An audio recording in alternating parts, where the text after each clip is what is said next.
All right, we are live. Welcome everybody to the first ever live stream edition of A Week in Geekdom here on YouTube. My name is Giovanni Menendez, and welcome to the first episode of That Friday Show, a weekly live stream that I have just started right here, right now for you guys, talking about all the cool stories that we heard on a weekly basis. So yeah, from Monday to even Friday itself, I picked out a few random stories that I want to share with you guys. And at the end, if you're still around for some Q&As, then I will be happy to do so and answer some questions for you guys. So first and foremost, this isn't going to be a long live stream or none of that. I just want to cover a few stories that I found really interesting, really worthy of dissecting here at A Week in Geekdom. And yeah, before we get started on all that, I want to give out my condolences to the Lee family for the sad loss of Joanne Lee, wife of Stan Lee, at the age of 95. She passed away. It's just so sad, and my deepest and most sincere wishes and good prayers and all that stuff to the Lee family, because I know it is a very sad and troubling time. So I wish them the very best. But yeah, let's get on to the main topics. If anybody is logging into the chat, welcome. I will get to that in a minute. And I just want to talk about some few random stories.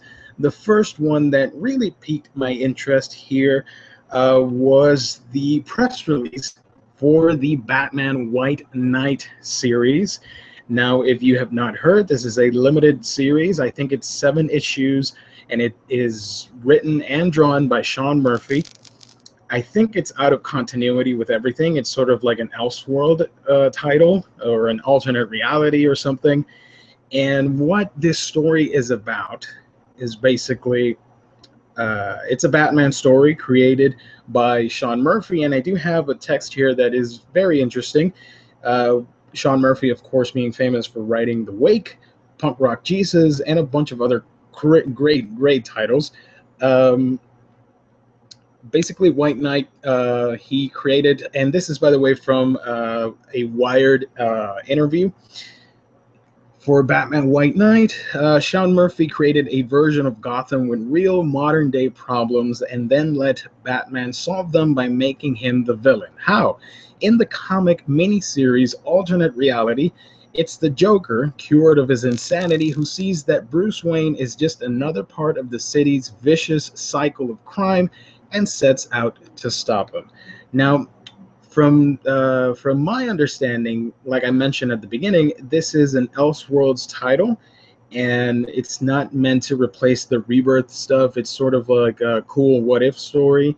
Basically, it's going to examine like the relationship between Batman and Joker, obviously, but in a much cooler way, because for the longest of times we've studied the heroics of Cape and Cowl stories on the 21st century lifestyle. Would they really work? Would this vicious cycle of a hero capturing a villain, him going to jail, and then coming back out and causing more mayhem, killing people, and then repeating the cycle over and over again, it comes to a point where you're just like, this has to stop. There are a lot of people that are against this. There are a lot of people that are for this. So it's a very interesting dynamic to examine. If you take the heroic aspect out of this crime cycle, if all these criminals are attracted by a character like Batman, would it work to get rid of him, and would crime suddenly decrease, and we wouldn't have so many crazy villains and all that stuff? It's a really interesting topic, and I think Sean is a great pick to illustrate this and write this. The art in it looks amazing. I will link all the news stories down below once the stream is done, so you can check out all the previews and all that stuff, but it looks fascinating. Sean Murphy's art is just glorious. I love it, and I can't wait to check it out. If you're interested in reading White Knight, it is set to be released on October 4th, and the miniseries, oh, there you go. It will run for 7 issues. So yeah, look forward to that. I might actually pick that up on floppies, or I might wait for a hardcover or something about it. And yeah, it seems like a lot of fun. I can't wait to read it and review it here on this channel. In more comic book related news, this is more of a release story. Recently, we discovered that Amazon has a solicitation for a new Daredevil omnibus. Now, I'm not the biggest, I should say, Daredevil fan. I like the character. That's about it. I like the character. I'll read stories where he's featured in, or I might watch the Netflix show and all that stuff, but I don't go out of my way to read it. I know, I'm sorry. I think the only stuff I've read is a little bit of the Bendis run, and I know I should be reading all the others, but it's just the only one I've read. So we have a solicitation for the infamous Daredevil Shadowland storyline. It's getting an omnibus for some reason. There are a million other books that Marvel could be printing out, but now we're getting Shadowland. I mean, I know about the premise. I know what happens in the storyline. It doesn't appeal to me at all. I might check it out just for fun, but it's not a book I'm dying to get, especially an omnibus. If you don't know what Shadowland is, I have a trade info right here that I'm going to read for you guys. It's the battle for the soul of Matt Murdock. Basically, Daredevil takes over the hand in Hell's Kitchen, and or in Japan or something. And when all the heroes go to Daredevil, he's basically locked down Hell's Kitchen, and he's sort of placed it under this martial law, and he's acting all villainous. So characters like Power Man and Iron Fist are trying to figure out what's happening to Matt in this story. But of course, some hijinks ensue, and the resolution is probably the easiest cop-out you could do for a story like this. Like when you do a hero turn bad storyline, it is very easy to do what they set out to do in this storyline with Shadowland. So I don't know. It's not up there with the best storylines. I think you could have published the Bendis stuff, reprinted those omnibuses, and or any other storyline from Daredevil that hasn't been collected. But really, Shadowland, I mean, was there such a huge demand? Although I guess because it is the Hand and Hell's Kitchen and all the stuff that they do and the Netflix show, maybe that had some influence. Maybe that could be the influence for the Defenders and the third season of Daredevil. Maybe that's why we're getting that omnibus. Actually, that makes a lot of sense now that I think of it. But I don't know if that is what people actually or really wanted. What do you guys think? Let me know down below. I don't really see myself picking up this book anytime soon. Speaking of anytime soon, Frank Miller has announced that yes, the 300 prequel is finally arriving next year. You remember 300, the infamous Zack Snyder adaptation movie. A lot of people, and I read this on different chats, a lot of people seem to have forgotten that it started out as a comic book, and then it turned into a movie, and it got super famous, and it made Snyder a household name. People knew who he was after 300, especially the slow cam action scenes and all that stuff. I love 300. It's a great movie. I don't really feel the need to read a prequel comic book. I don't want to sound all pessimistic on this stream, but really there's no point for this prequel, because I'm a firm believer that if the story is right and it's simple, concise, you don't really need more. Like, less is more, actually. We don't really need to see that sequel movie, 300 Rise of an Empire or something, that runs parallel to the original 300. We don't really need that one, but hey, we got that movie. Apparently now we're getting a prequel, and it's set a few years before the main comic book, and it's going to be about Xerxes, the fall of the House of Darius and the rise of Alexander, and it will be published next year by Dark Horse Comics. I don't know.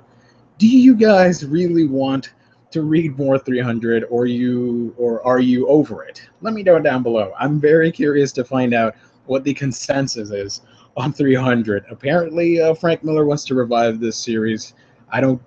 There's not a whole lot you can do with the franchise, in my opinion, but we'll see. We'll see what happens. Last but not least, on this live stream, I wanted to talk about one of my favorite video games, Doomfist. No, Overwatch. Doomfist is out. See what I did there? I recovered. I slipped up, but I recovered. Doomfist is the long-awaited character for Overwatch, and Doomfist is finally out in a surprise reveal because I was not expecting that at all, but it's a really fun character, and the reveal was awesome, especially with that character origins trailer that's on YouTube. You can check it out on Overwatch's main YouTube channel. It's really cool, man. I love the series. I love the game. I love the Overwatch lore, and just the fact that you could do it sort of anime style. Man, let me tell you, I am the biggest supporter for an Overwatch show, an Overwatch comic book, Overwatch everything. I love the lore and the characters and just the game overall. It's really bright, colorful, with a great cast of characters and a great community. Uh, I am part of an impromptu comic book spinoff thing we like to call the Omni Watchers, from the members of the Omnibus Collectors swap page on Facebook. The few of us that play Overwatch, we sort of named that ourselves. We're not that great of a team playing, but we have fun. We have a ton of fun. Actually, a few of the members there are actually really good and play really kick-ass ranked games. I just play it for fun. I don't do the ranked stuff because I just play for fun because I just want to have a good time. I don't want any toxicity or none of that. But yeah, Doomfist looks actually pretty cool. I love the fact that he has this huge freaking Doomfist gauntlet, if you will. He's really powerful. He's going to be an offensive hero. And by the way, I love the fact that everybody's a hero in this because in their eyes, they see themselves as a hero, so it makes sense. And I love the fact that Doomfist is from Nigeria. I know a lot of people wanted Terry Crews to voice him. I did too. But at the end of the day, you got to do it right. And the actor that they got for the character is actually really damn good. And I love the voice of Doomfist. It is freaking on point.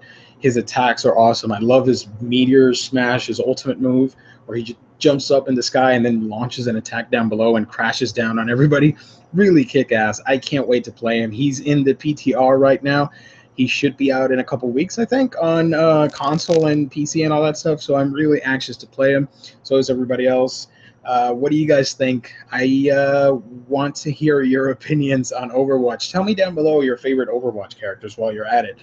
So yeah, and if you can, check out that trailer too, because I think we could try and do like a petition or something, because I want to see some animated Overwatch. It looks amazing. I don't know if I want to see a series. Maybe do like movies, like DC does with their animated movie universe. Do something like that, like standalone movies and all that stuff. I think people would go for it, not just the shorts, because the shorts are awesome, but they last too. They're way too short. I want a full-fledged animation, like 70 minutes of pure awesomeness. So yeah, really digging the heck out of that. And I am so sorry for anybody that logged in and I am neglecting salutations and all that cool stuff. But I do have some people watching. Let's see if I can actually open this. And by the way, I just want to, before I open the chat and read all the comments and stuff, I just want to mention that this is very impromptu. Like I literally picked up the stories a few hours ago.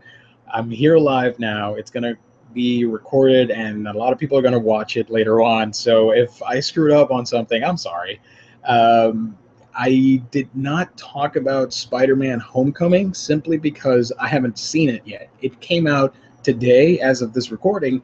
I'm not going to watch it today. I'm probably going to watch it on the weekend. If that happens, if I do see it on the weekend, then next episode, episode 2 of that Friday show, will be solely dedicated to Spider-Man Homecoming, talking about the movie, my thoughts on it, some spoilers here and there, and just the my overall impressions on the new Spider-Man movie. I can't wait. It looks amazing. And I know a lot of people are excited about it. I am a huge Spider-Man fan. I love the character to death. He's my favorite comic book character ever. So I'm really anxious to watch that movie. So yeah, we have a bunch of people online. I want to say a quick shout out to Jesse, Gabe Infinity Watch, my man, one of my bros, Ricky, Greco, and everybody else that's on, thank you so much for tuning in, for joining. Like I said, this is not going to be a huge, epic live stream. I'm not trying to compete with the Omnibros. And yeah, just this is sort of the time frame that I want to uh, uh, make the show happen. You know what I mean? Like, I want it to be like somewhere between 20 to 40 minutes, something like that. So if anybody has some questions that they would like for me to answer, I am more than happy to do so. And yeah, Ricky, yeah, thank you. I love this shirt as well. I love my Uchiha goodness. I love Naruto. That's one of my favorite shonen animes. And yeah, Shadowland. Shadowland has, let's see, did I close the link? Yes, I did, because I'm stupid. Hold on a second. I'm going to check real quick online, because Shadowland actually ran for a couple issues. And I remember it did have a lot of unnecessary tie-ins. Shadowland, Daredevil. A lot of unnecessary tie-ins. Yeah, it was published in 2010. I remember when it came out. I didn't read it back then. Actually, I didn't read it. But yeah, it's insane. It covers a whole bunch of characters like Bullseye, Luke Cage, Daredevil, Ghost Rider, Iron Fist. Even Wolverine is involved. Punisher, Shang-Chi, Silver Sable, Spider-Man, Thunderbolts, Typhoid Mary, Power Man. It's a lot of people. And if I do, let's see. Yeah, it was collected in various books. Shadowland Daredevil, which collects Daredevil number 508 to 512. Shadowland, the actual limited series, which I think, yeah, it's 6 issues. That's right. It's 6 issues. And then it's just unnecessary tie-ins, like I've said already. Blood on the Streets, Power Man, Moon Knight, Street Heroes, and Thunderbolts. So all of that is going to be collected in one omnibus that I don't think is going to sell well. Like, I do know that people like to refer to the Frank Miller run, the Brubaker, Bendis, and Mark Waid as like the must-have Daredevil books. And even then, if I do believe that a recent Mark Waid Omni didn't sell that well, so sites like In Stock Trades were selling it for as low as $40, and if you had that extra coupon discount for like 30 something, that's insane right there. I don't think Shadowland is gonna sell more than the recent Wade Omnis. I think it's going to be the same situation. You might be able to get it for real cheap. It's just a very boring event, in my opinion. Now, I'm sorry if you're a new Daredevil fan or you're a hardcore fan and you like the story, then that is awesome, and you should love what you love. But I'll be honest, I never read it, but I do know what happens. It was spoiled, and I just did not like anything about it. Yeah, Gabe, it has a dozen tie-ins. It's insane. So yeah, let's see what else I can cover here and give you guys a couple extra minutes before I sign off. One of my goals in this, I didn't want this live stream to go on for hours because yeah, people have short attention spans these days. Plus the whole fact that I'm live. Actually, by next episode or the 3rd episode, I should have graphics and all that stuff, because I did get a cool software that can show you like the opening videos, and I can show images and all that stuff while I talk. That's what I wanted. That's what I want to do. Clearance sale. Yeah, that's the way to get it, in my opinion. Just wait for a clearance sale. It should be readily available for everybody. Let's see. I can't believe I said let's talk about my favorite game, Doomfist. Oh no, it's Overwatch. See, because I was a little nervous because I'm live talking to all you wonderful bastards out there. There is a news item that I wanted to talk about, but I cannot for the life of me find it right now. Book. Anyways, if anybody has some questions, let me know. I'm about to close this episode. love doing this.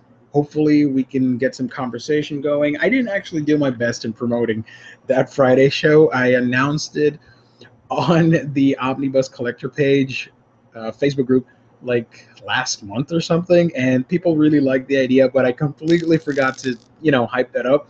I didn't announce it here on YouTube, so I'm sorry about that. I know a lot of people are going to watch it really late, and they're going to be like, oh, why didn't you say something? I would have logged on. It's my bad. Plus, it's Friday. A lot of people are doing cool Friday stuff. I just wanted to entertain you for a little bit about all the cool stuff that we like. Comic books, action figures. That's what my channel's all about. Movies, reviews, unboxings, all that cool stuff. I actually haven't done a review since the Scarlet Witch review. I need to get on that, and I want to show you a little preview of the stuff I'm reading right now that I'm going to be reviewing. I am going to... What is this? Okay, I am going to review the Invincible Ultimate Collection hardcover volume 3, because this was supposed to go up in May, and some real world issues and stuff prevented me from doing so. So I need to get on this and talk about it with you guys. And I actually want to go over this book because not a lot of people picked it up, because it is sort of like a greatest hit montage. It is Aquaman's celebration of 75 years.